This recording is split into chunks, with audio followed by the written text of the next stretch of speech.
Welcome, everyone, to the Deep Dive. We are stepping into, uh, right into the center of a massive, undeniably polarizing cultural earthquake today. Yeah, earthquake is definitely the right word for it. Right. I mean, I am talking about a tectonic shift in how men and women relate, how our society is fundamentally structured, and, how the modern man is radically redefining his entire existence in the 21st century. It's a total redefinition. Exactly. If you have ever felt like the rules of modern society are somehow rigged against men, or that the goalposts of what it means to be a successful, respected man keep shifting entirely out of reach. Which is a very common feeling right now. Oh, absolutely. Well, the author of the material we are examining today has written a literal manifesto detailing exactly how and why that is happening. And it is a dense, highly detailed manifesto at that. It really is. Our mission today is to thoroughly unpack this highly controversial, intensely debated, and wildly popular new ebook. It's titled The Opt-Out Economy: Men Creating Alternatives to Gynocentric Systems by Conrad Riker, published in 2025. We are going to map out the history of our foundational institutions, from marriage and the courts to education and the corporate world. We're specifically looking at how they functioned before they were, as the author passionately argues, completely captured by feminists and Marxist ideologues. It's a massive scope. Huge. For those of you in our audience who follow the men's rights space or who are familiar with red pill dynamics, this is going to be an intense, unvarnished look at a worldview that is actively reshaping the lives of millions of men right now. And we are going to get into all of it. We are. But before we get started, please remember to like and subscribe to this deep dive so you never miss out on these incredible in-depth analyses. Definitely do that. And I will tell you right up front, if the concepts we explore today resonate with you, you absolutely need to check out Amazon Kindle and Google Play Books to buy a copy of this ebook for yourself. It's essential reading for this topic. Yeah, you also need to follow the author, Conrad Riker, at Conrad and Riker on Substack. Now, let us set the stage for exactly what we're about to explore. Thank you. Before we get into the heavy mechanics of the arguments presented in this book, I do need to establish some very clear ground rules for our conversation today. Good call. Because the material we are covering is highly politically charged. It touches on deeply sensitive societal nerves regarding gender, the evolution of law, historical interpretation, and, well, modern culture. It pushes a lot of buttons. It does.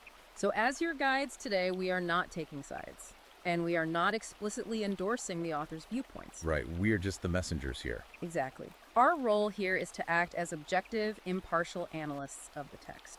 For you, the listener, whether you are deeply embedded in the men's rights movement, heavily researching the manosphere, or just an observer trying to understand the massive cultural shifts happening around us, our goal is to rigorously dissect these arguments. So you can deeply understand the architecture of this worldview. Precisely. The core thesis here is both sweeping and highly specific. The author posits that modern men are waking up to a stark reality.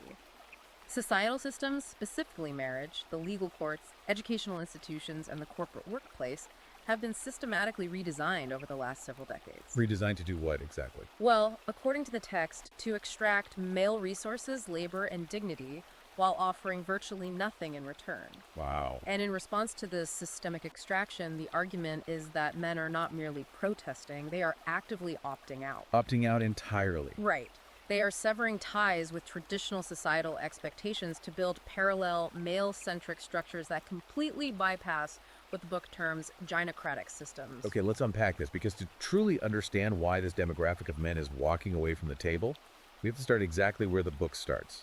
The institution of marriage. Which is really the foundational battleground in this book. It is.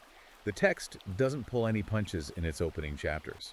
It introduces a highly provocative concept referred to as the marriage plantation. A very heavy term. Extremely heavy. The argument laid out is that modern marriage is no longer a partnership built on mutual respect, shared goals, or common survival, which is how it functioned for centuries. Right, it used to be a necessary alliance. Yeah, but instead it is characterized now as a rigged legal contract. Yeah. The premise is that when a man signs a marriage license today, he is effectively, albeit unknowingly, signing away his freedom, his financial assets, and his future autonomy. All in exchange for the fleeting promise of companionship. Exactly.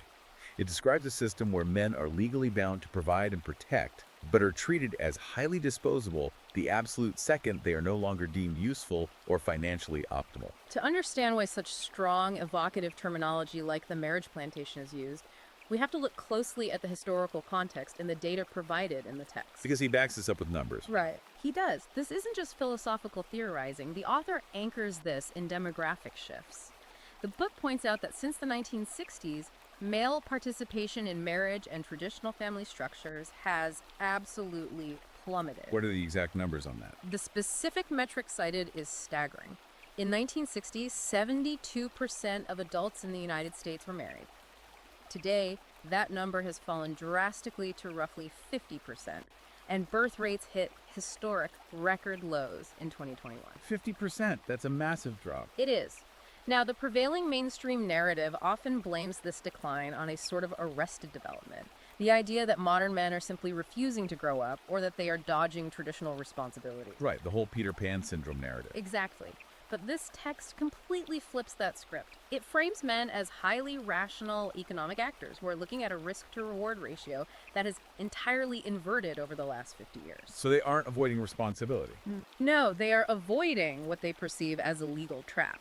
And the timeline of this institutional capture, according to the book, hinges on a massive legislative shift that took place in the 1970s. Right, because before the 1970s, the legal dissolution of a marriage was a complex, arduous process. It was very difficult to get a divorce. Yeah, if a marriage was going to end, there had to be legally recognized proof of wrongdoing. We are talking about things like documented adultery, physical abuse, or severe abandonment. You needed an actual reason. You had to have a legally recognized at-fault reason to break that contract, which meant the contract actually held weight. It protected the investments both parties made into the union. Exactly. The contract had mutual enforceability. But then came the nationwide introduction of no-fault divorce. Which changed everything. It did. The author identifies this as the specific catalyst that fundamentally altered the landscape of family law. Under the framework of no-fault divorce, a spouse, and statistically, women initiate roughly 70 to 80% of divorces, could dissolve the marriage simply by stating she was unhappy. Or just citing vague, irreconcilable differences. Right. There was no longer any legal burden to prove that the husband had breached the contract or done anything wrong. So he could be perfect on paper and still lose everything. Precisely. The book argues that this specific legal innovation was not about freedom, but rather it engineered a massive mechanism for wealth transfer. How does that actually play out, though? Well, the mechanics of this mean that a man could fulfill every single one of his traditional societal obligations. He could be a loyal husband, a dedicated provider, an involved father, Doing everything right. and still have the entire foundation of his life completely dismantled without his consent. And that dissolution triggers massive asset forfeiture. Yeah. Half his savings, the equity in his home, access to his children, and a significant portion of his future earnings can be stripped away. Simply because his spouse decided unilaterally that she wanted out of the arrangement. Yes. So we aren't just talking about a breakup. We are talking about the forced liquidation of a man's life's work. That is how the author frames it, yes. And this leads directly into another major concept from the text, the divorce industrial complex. Right. The author claims this isn't just an unfortunate, messy side effect of modern relationships breaking down.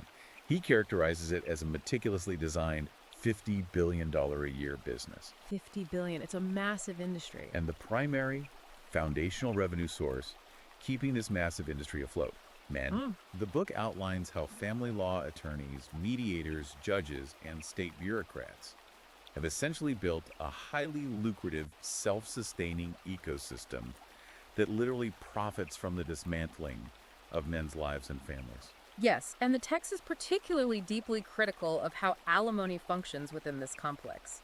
It highlights a profound historical irony regarding spousal support. What's the irony there? Originally, under the old legal doctrine of coverture, alimony was a mechanism designed for an era when women were largely excluded from the professional workforce. Right, they couldn't just go get a corporate job. Exactly. It was intended to keep a discarded wife from falling into absolute destitution or becoming a ward of the state if a marriage ended. It was a safety net predicated on the fact that women were financially dependent on their husbands by law and custom. Which made sense at the time. But fast forward to the present day, In an era where women actually outnumber men in higher education, hold significant power in the corporate world, and are fully integrated into the modern workforce. They're earning just as much, if not more, in some demographics. Right.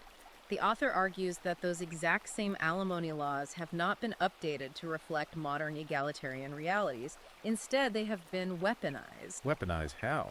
The argument is that they are no longer a necessary safety net, but rather a punitive tool used, in the book's words, to bleed men dry. Wow. It frames alimony as an archaic relic of a bygone era that is now selectively enforced to punish men financially, simply for the crime of being male in a dissolved partnership. To bring this out of the theoretical realm and ground it in the reality the author presents, the book shares several devastating anecdotes that really illustrate the psychological toll of this system. Yes, the personal stories are very heavy. There is a deep dive into the story of a man named Mike. Mike is presented as your quintessential blue-collar, hard-working guy.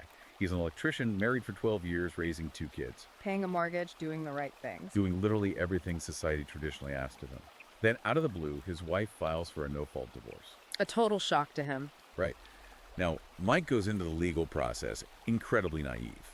He thinks, okay, this is tragic, but we will go before a judge and split things fairly based on contribution. A logical assumption for someone who hasn't been through it. But according to the worldview presented here, fairness is an absolute illusion in family court.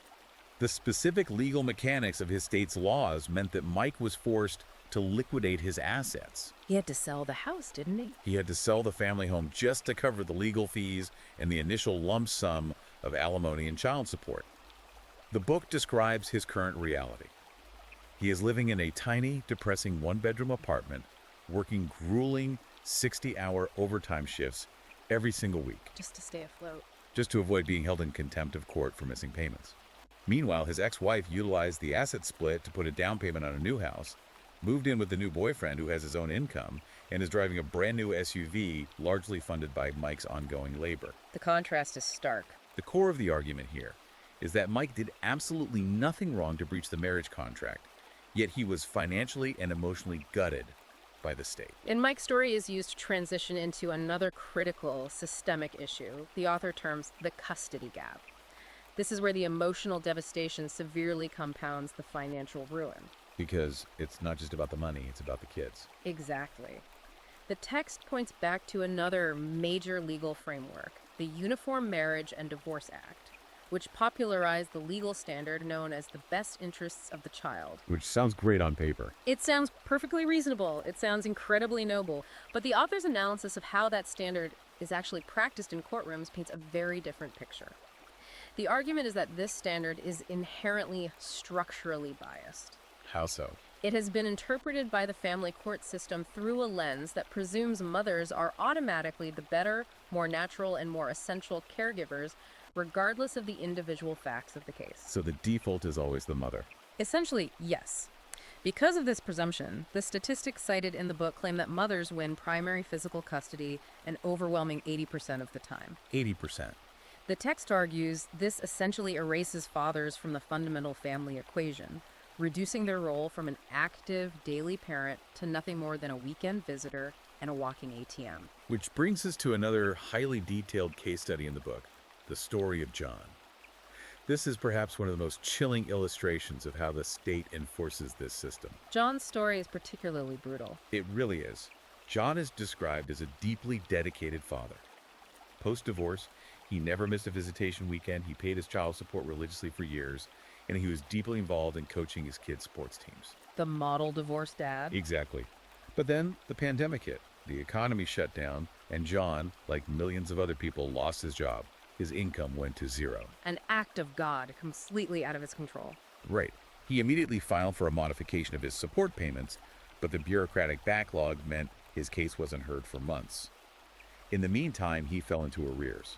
And the system was not forgiving. The system, according to the book, demonstrated absolutely zero grace or context for a global economic shutdown. When he finally got in front of a judge, the judge literally threatened him with incarceration. Debtor's prison. The threat of debtor's prison, which we supposedly abolished centuries ago, was dangled over his head. John was forced to humiliate himself and borrow thousands of dollars from his elderly parents' retirement fund just to avoid being locked in a cage. Just to stay out of jail for being unemployed. Yes. And on top of that, he was slapped with the societal label of a deadbeat dad, completely erasing years of his dedicated, flawless provision. The author uses John to perfectly demonstrate a vital claim. Which is? The gynocratic system doesn't just extract a man's money, it actively strips him of his dignity and criminalizes his circumstantial suffering. It is a profound, deeply cynical, systemic critique. The author is essentially arguing that modern marriage has evolved from a foundational societal building block, the very thing that stabilizes communities, into a highly efficient wealth extraction mechanism specifically targeting male labor. A wealth extraction mechanism. And when you lay out an argument that's sweeping, it naturally begs a massive analytical question for the reader. If the system is truly this heavily skewed, this fundamentally broken, how did it actually get this way? Right. How were these specific laws drafted, passed, and codified, and why does the broader society accept this as the normal, unquestionable state of affairs? Exactly. I was reading this thinking, how did the architects of our legal and political institutions allow them to be so completely captured? It's a complex history. The author pivots from the micro-level personal devastation of the family court system to the macro-level political landscape to answer that exact question. The book introduces a concept called the lobbying Leviathan. Lobbying Leviathan. Yes. And this is where we really get into the mechanics of how this architecture of male oppression was supposedly built. Wait, so the author traces the origin of this legislative tipping point all the way back to the Equal Credit Opportunity Act of 1974. He does. That is wild to me, because most historical textbooks frame that specific act as a pretty straightforward, basic civil rights victory. It was the law that allowed women to get credit cards or mortgages without a male cosigner. Which was a massive deal at the time. So how exactly does he justify framing that as the Trojan horse for systemic male oppression? It's a fascinating reinterpretation of history. It requires looking at that legislation not in isolation, but through the lens of legislative momentum and the building of political infrastructure. Okay, lay that out for me. The author acknowledges that the public marketing of the Equal Credit Opportunity Act was entirely about basic fairness. However, the text argues that the passage of this act was the first major proof of concept for a newly organized, highly aggressive network of feminist advocacy groups. Proof of concept, meaning they realized they had power. Exactly. It proved that these groups could successfully mobilize, pressure lawmakers, and effectively rewrite federal financial law. The argument is that this wasn't just a single domino falling, it was the establishment of a blueprint. A blueprint for future lobbying. Right. Once that infrastructure was in place, and once lawmakers realized the political capital to be gained by pandering to this new voting bloc, it initiated a 50-year cascade of legislative moves orchestrated by this lobbying Leviathan. Moves that would systemically tilt the playing field. Yes, systematically tilt the legal playing field against men in family law, education, and the workplace. And the author goes into incredible detail regarding the financial mechanics of how this lobbying actually works. It's all about the power dynamic, which is described as completely overwhelmingly asymmetrical. The funding disparity is a huge part of his argument. The book points out a glaring financial reality that most people never think about. Feminist organizations groups like the National Organization for Women, or various gender-focused NGOs, receive tens of millions of dollars annually. From a variety of sources. We are talking about massive infusions of private donations, corporate sponsorships from companies eager to boost their ESG scores, and crucially, massive government grants. Which creates a loop. It creates what the author calls a self-perpetuating cycle of absolute influence. They use that immense war chest to heavily lobby for laws that specifically favor women or penalize men.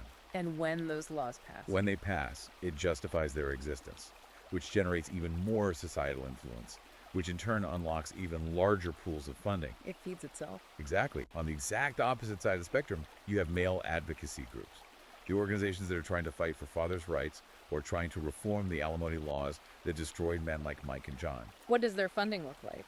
According to the text, these groups operate on absolute shoestring budgets. They are entirely grassroots, often funded by men who have already been bankrupted by the family court system. So they have almost nothing. Right. They can barely keep a website running, let alone hire K Street lobbyists to match the political firepower of the Leviathan. That financial asymmetry is a crucial pillar of the book's argument. The premise is that this disparity allows feminist groups to completely dominate the legislative process with virtually zero organized opposition. They just run unopposed. Basically, they have meticulously crafted a legal matrix from the specifics of domestic violence statutes to workplace discrimination and hiring policies that presumes male guilt and punishes men at every single turn. But wait, how do they get the public to agree to this? Well, as any political scientist will tell you, merely changing the law behind closed doors isn't enough to sustain a system. You have to manufacture consent. Right, you need good PR. You have to convince the general public that these highly biased laws are not only just, but absolutely necessary for the safety of society. And this is where the author transitions into a deep dive on the role of the media and the mechanics of cultural propaganda. Right, because if you are going to build a system that extracts resources from a specific demographic, you have to morally justify it. You need a villain. The author claims that the lobbying Leviathan justifies its continued existence and its draconian legislation through relentless media manipulation and the deliberate spread of false narratives. They essentially have to paint men as inherent dangerous oppressors to justify stripping them of their rights. The book provides several case studies on this, but the prime example used to illustrate this media complicity is the infamous Super Bowl Sunday domestic violence myth. Oh, I remember hearing about that. Most people have. It is a classic example of how a narrative becomes codified as truth. For years, various advocacy groups circulated a chilling statistic claiming that Super Bowl Sunday was the most dangerous day of the entire year for women. That domestic violence just skyrocketed during the game. Right. They claimed there was a massive nationwide spike in domestic violence specifically tied to men watching the game. This claim was broadcast everywhere, news anchors repeated it, politicians referenced it, and it became an accepted cultural fact. But it wasn't true. Not at all. The problem, as the author meticulously documents, is that the statistic was completely, entirely fabricated. Just made up. Yes. When researchers actually dug into the hospital records and police reports, the spike didn't exist. It was thoroughly debunked. Wow. But the author's point is that the truth of the statistic didn't actually matter. The narrative had already served its purpose. It successfully demonized the average sports-watching male as a latent, violent oppressor in the public consciousness. And that fear is useful. That ambient fear is exactly what justifies the continued state funding of these lobbying groups and the rapid passing of more anti-male, zero-tolerance legislation. And it isn't just the hard news media that is complicit. The book spends a lot of time analyzing how deeply this messaging has infiltrated basic pop culture and entertainment. Sitcoms, movies, all of it. The argument is that the cultural programming is inescapable. You turn on the television, and the author asks you to really look at how men are portrayed. According to the text, men are consistently forced into one of two archetypes. Which are? They are either bumbling, incompetent, overgrown children, or they are malicious, toxic villains. The book cites the evolution of the sitcom dad, pointing to shows like The Office, where the male figures in leadership are often depicted as clueless, offensive fools who need to be managed by the more competent women around them. Michael Scott being the prime example. Exactly. Or you look at modern blockbuster cinema like recent superhero franchises. The Marvels is specifically mentioned. How does he frame that? The author argues that in these modern narratives, male characters are systematically emasculated, portrayed as useless, or revealed to be the ultimate source of evil, while the female characters are almost universally portrayed as flawless, inherently powerful, and morally superior heroes who never need to overcome personal flaws because society is their only obstacle. So it's a relentless message. The text characterizes this as a relentless, highly coordinated cultural messaging campaign designed to constantly remind society that masculinity itself is the problem. Which, if you accept that premise, creates a profound psychological burden on the modern male. A massive burden. If you are a young man growing up and you are constantly implicitly told by your culture, your legal system, your teachers, and your media that you are inherently flawed, potentially toxic, and historically oppressive, it completely alters your psychological development and how you operate in the world. Here's where it gets really interesting, because the author doesn't just stop at analyzing the laws or critiquing movie tropes. He dives deep into the actual psychological mechanics of how this cultural programming affects the everyday average man. Getting into the psychology of it all. The book introduces what is called the masculinity paradox, which maps out the absolute double bind of modern male existence. Think about the conflicting messaging men receive today. It is very contradictory. Right. On one hand, At a biological and traditional societal level, there is still an implicit, unspoken demand that men be the strong, stoic providers and protectors. They are still expected to pay for the dates, fix the flat tires, and provide physical security. The old rules still silently apply. Yes. But the paradox is that the very moment a man actually displays that traditional strength, assertiveness, or dominance, he is immediately pathologized by modern institutions and labeled as exhibiting toxic masculinity. It is the definition of a psychological double bind. The traditional expectations and burdens haven't disappeared. Men are still judged harshly if they fail to provide, but the societal respect and rewards for fulfilling those traditional roles have been completely erased. So they get the responsibility without the respect. Exactly. And conversely, modern feminist rhetoric loudly, constantly demands that men need to evolve. They are told to be highly vulnerable, deeply emotional, and socially submissive to female leadership. But there's a catch. A massive catch. The author argues, drawing heavily on evolutionary psychology, that when men actually follow this advice, when they drop their stoicism, show genuine weakness, or display emotional fragility, they are almost universally met with visceral disgust and romantic ridicule. Often from the same people who asked for it. Particularly from the very women who demanded that vulnerability in the first place.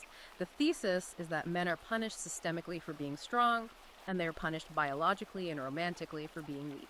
The author illustrates this perfectly with a concept he calls the beta paradox. A beta paradox. The prevailing social narrative tells men that to be a good modern partner, to be an ally, they need to be highly submissive, endlessly accommodating, and constantly checking their privilege. The nice guy ideal. But the book bluntly argues that female nature is fundamentally, evolutionarily wired to despise these exact submissive traits in a potential mate. There is a deeply observational anecdote shared in the text to highlight this disconnect. The coffee shop story. Yes, the author recounts sitting in a coffee shop and actively listening to a conversation between two women at the next table. These women were reportedly steeped in modern feminist rhetoric, using all the academic buzzwords, talking loudly about gender equality and the need to completely dismantle the patriarchy. Very progressive sounding. Very. But then, their conversation shifted from politics to their actual personal lives and their boyfriends. One woman immediately started complaining that her current boyfriend was too nice. Too nice. She lamented that he was too accommodating, always deferred to her decisions, and completely lacked a backbone. She explicitly stated it was a massive romantic turnoff. And the incredible part was that her friend completely agreed, enthusiastically chiming in to say she had just dumped her last boyfriend for the exact same reason. They wanted a patriarch in the bedroom while protesting the patriarchy in the streets. That coffee shop anecdote perfectly encapsulates what the book terms the doormat effect. It exposes the massive, unbridgeable disconnect between what modern society says it wants for men and what female nature actually rewards. Men are caught right in the middle. Men who try to do what they are told is the right thing. Men who suppress their natural masculine instincts for strength, leadership, and boundary setting in order to conform to these highly publicized, feminist-approved ideals inevitably fall headfirst into the beta male trap. They become the nice guy doormat. And the psychological result is catastrophic. The book notes that these men end up incredibly frustrated, chronically overlooked for promotions because they lack aggressive drive, and stuck in an endless cycle of romantic rejection and deepening depression. It's a sad reality. The tragedy, according to the author, is that they are living a complete lie, tying themselves into psychological knots, trying to please a societal standard that will actually never accept, desire, or respect them. So what does this all mean for the listener? If the system is rigged and the social programming is a trap, what is the author's actionable solution? Because he does offer a way out. He does. The advice in the book is incredibly unambiguous. Stop apologizing for your biology and reclaim your assertiveness. Stop trying to be the beta male doormat. Right. The author shares a detailed case study of a guy named Mark. Mark was the classic corporate nice guy. He was always polite, always taking on extra projects without asking for a raise, never pushing back against bad ideas, and constantly apologizing for things that weren't remotely his fault just to keep the peace. We all know a Mark. We do. And because of this hyper-accommodating nature, Mark was completely invisible to upper management.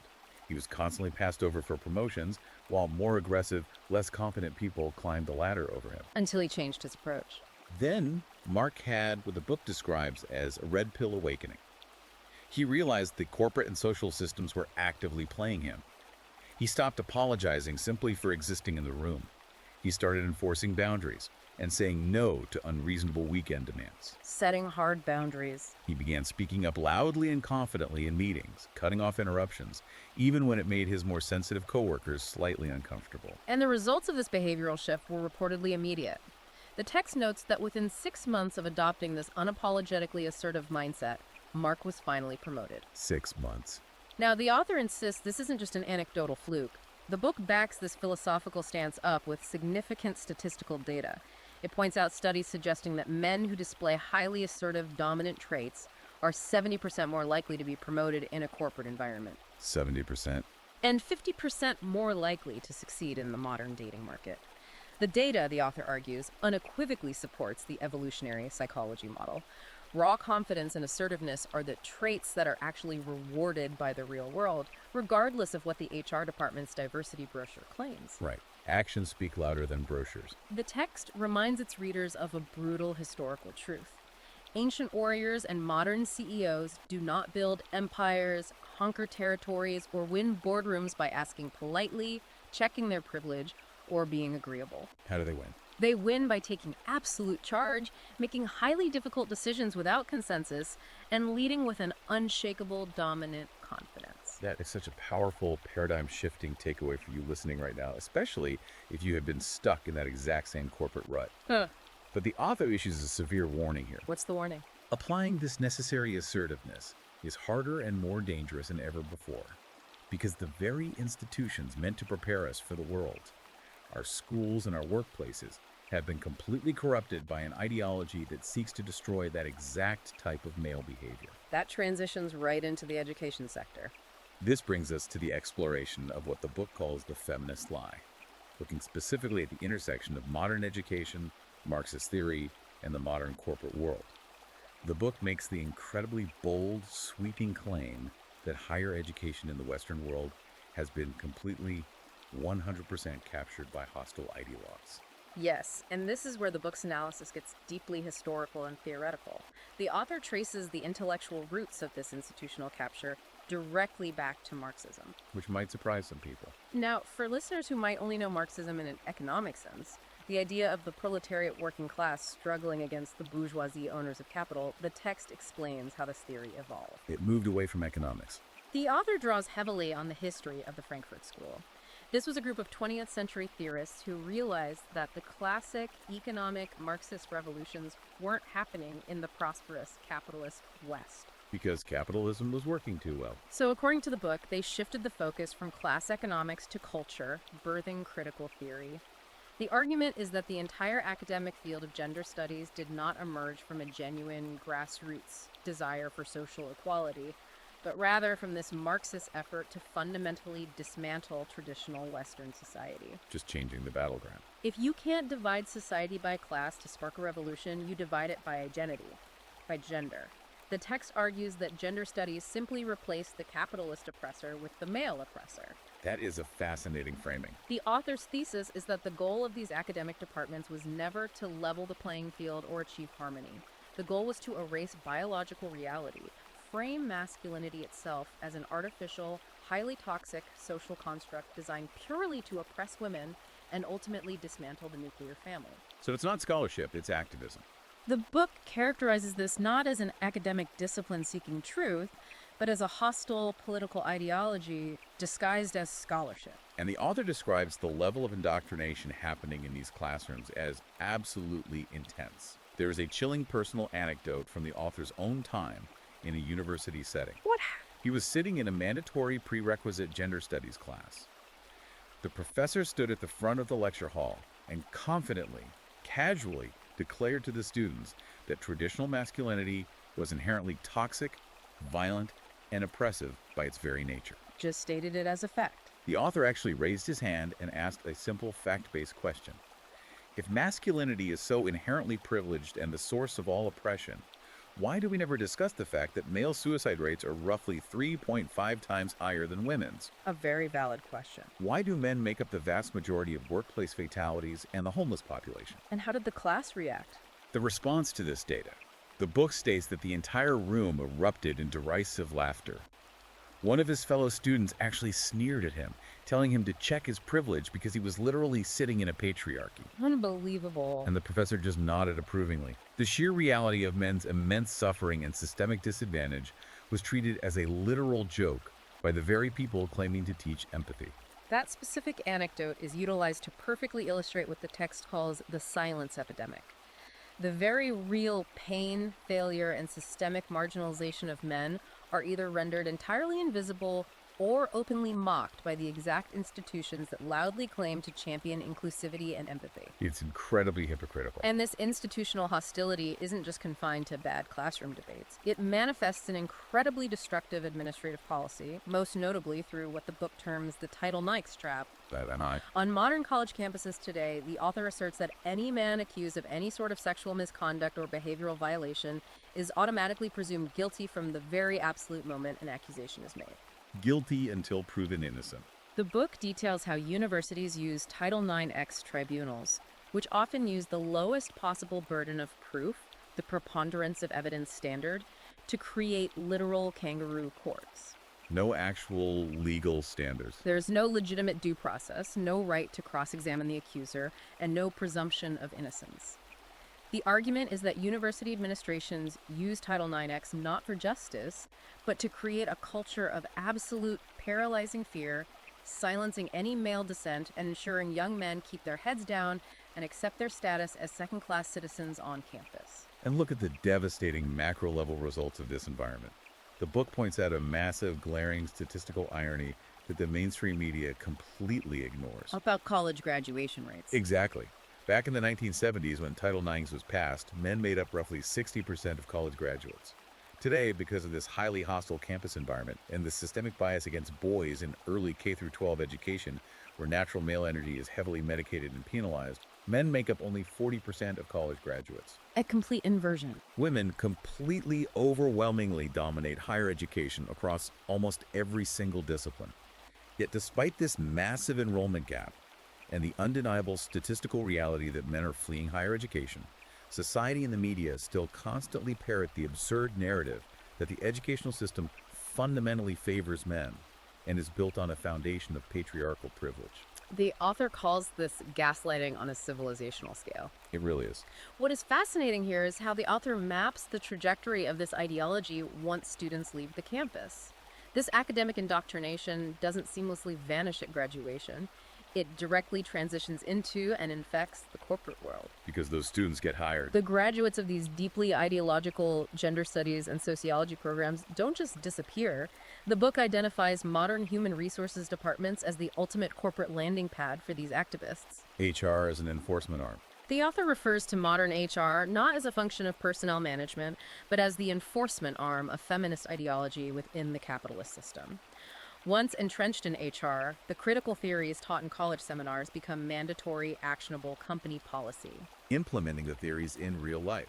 HR departments wield diversity quotas, mandate ideological sensitivity training, and enforce draconian zero-tolerance policies for vaguely defined toxic masculinity. The text argues this turns the modern corporate workplace into an absolute unwinnable minefield for the average man. Which brings us to a concept the author coins as the glass basement. We have all heard the feminist complaint about the glass ceiling keeping women out of the boardroom. The glass basement is the dark, statistical mirror to that concept. How does he define it? Because of the aggressive enforcement of diversity, equity, and inclusion, or DEI initiatives, highly qualified, deeply competent men are being routinely pushed down into lower-paying, less prestigious roles. Or they are being passed over entirely for promotions they have rightfully earned, simply to make room for less qualified women in leadership positions in order to satisfy the HR department's arbitrary diversity quotas. He shares a story about this. Yeah, the book shares a deeply frustrating story of a friend of the author's. This guy is a brilliant, highly driven engineer with over a decade of hands-on technical experience and a proven track record of generating massive revenue for his company. A top performer. He was up for a major career-defining management promotion. Instead, he was abruptly passed over. The promotion was given to a female colleague who had literally half his experience and had never managed a technical team. When he asked for feedback, the company explicitly, legally told him that while he was highly qualified, they were currently prioritizing diversity in leadership. It wasn't about merit, skill, or value to the company. Yeah. It was blatant, celebrated reverse discrimination. And this systemic discrimination creates what the book terms the feminist workplace matrix. It is engineered as a complete no-win scenario for male employees. A trap. If a man displays the assertiveness required to lead, he is immediately written up by HR as aggressive, intimidating, or a threat to psychological safety. If he is quiet and keeps his head down to avoid HR, he is penalized for not being a collaborative team player. You literally can't win. Men are constantly walking on eggshells, acutely aware that one wrong word, one misunderstood joke, or one false accusation from a female colleague will instantaneously end their career with zero due process. Which leads to the Pence rule. The book notes a massive, undeniable shift in corporate behavior. Men are now adopting the Pence rule. They are actively refusing to mentor female colleagues, refusing to have one-on-one meetings with them, and excluding them from informal networking dinners out of sheer, terrifying self-preservation. It's just risk management at that point. The corporate environment has become so ideologically toxic and fundamentally unfair that men are mathematically realizing that climbing the traditional corporate ladder is just another rigged game that isn't worth the risk. Which brings us to the ultimate grand crescendo of the author's entire thesis, and the core of what we need to examine next, the actual opt-out economy and the resulting brotherhood revival. This is where it all leads. Think about the mechanics of everything we have discussed so far. When you take all of this together, the marriage plantation that waits to strip your accumulated assets, the lobbying leviathan that relentlessly writes biased laws against you, the media that constantly demonizes your very nature, the beta male trap that destroys your psychological self-respect, and the corporate and educational systems that actively discriminate against you based on your gender, what is the only logical conclusion a rational actor can make? To stop playing the game. The consequence, the author argues, is that men are simply quietly leaving. They're swallowing the proverbial red pill, waking up to the harsh reality that the game is completely foundationally rigged against their success, and they are making the conscious choice to just walk away from the table entirely. This withdrawal is the driving philosophical force behind the phenomenon known as MGTOW, men going their own way. MGTOW. Now, the book spends significant time analyzing this movement, and it pushes back hard against the mainstream media's portrayal.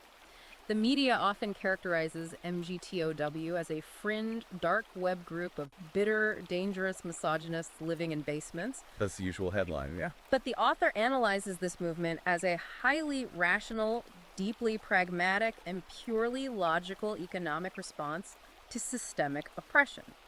These men have looked dispassionately at the statistical data. They did the math. They have rigorously assessed the severe legal risks of marriage, the high probability of alienation in fatherhood, and the discriminatory ceilings of corporate ambition. And they have decided the return on investment is fundamentally negative. And they are happier for it. And the book points out that the data actually supports their choice to walk away. Surveys and statistics cited in the text indicate that single men who have consciously opted out of the marriage plantation and the corporate rat race are reporting significantly higher levels of daily life satisfaction, far greater financial stability since they control 100% of their resources, massive increases in personal autonomy, and vastly lower stress levels than their married, traditionally employed counterparts. They're keeping what they earn. They are quite literally taking back absolute control of their lives by refusing to participate in a system that hates them. But the conflict doesn't end when a man decides to walk away. The book highlights that as men try to go their own way, they are finding that even their private, isolated spaces are under relentless, aggressive attack. The erosion of male spaces. The author dedicates a highly impassioned portion of the text to documenting the deliberate erasure of male-only spaces. The logic is simple. If men want to build their own independent lives, they need physical places to gather, strategize, and bond. But modern society, driven by feminist ideology, refuses to let them have even that. It's viewed as inherently exclusionary and therefore bad. The book laments the forced fall of historic foundational bastions of male camaraderie. It specifically cites the New York Athletic Club, which fought for decades but finally caved to intense feminist legal pressure, lawsuits, and media shaming in 1989, ultimately opening its doors to women. And the culture changed immediately. The author notes that the exact moment that happened, the entire dynamic of the club was fundamentally destroyed. The high-value men simply stopped showing up. And we all saw what happened to the Boy Scouts of America, an institution practically destroyed by being forced to admit girls, despite the glaringly obvious fact that the Girl Scouts already existed and operated perfectly well. The author provides vital, deep historical context to explain why the systematic loss of these specific spaces is so devastating to male psychology and societal structure. Why are they so important? The argument presented is that male-only spaces have literally driven the technological, philosophical, and political progress of human civilization. The text points to the Spartanagoges that rigorously trained boys in resilience and martial brotherhood. The 19th century gentlemen's clubs of London, where world-shaping political alliances and scientific societies were forged, and the hidden taverns during the American Revolution, where men plotted to overthrow British tyranny in absolute secrecy. You need that isolation to speak freely. In these highly exclusive spaces, men could be brutally honest with one another. They could challenge each other's ideas without fear of offending delicate sensibilities, and they could forge deep, unbreakable bonds of brotherhood based on merit and shared struggle. And when women enter. The author forcefully argues that the very second you introduce women into a male space, the psychological dynamic instantaneously and permanently shifts from authentic brotherhood to what he calls performance. That starts showing off.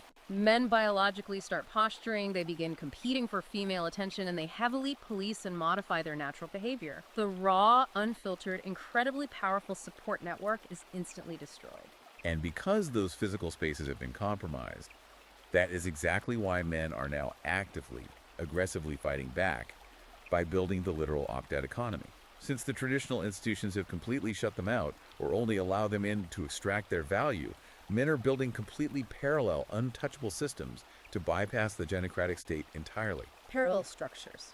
The book goes into fascinating detail on the actual mechanics of this shadow economy. It tells the story of Tom, a brilliant software engineer who actually lived this transition.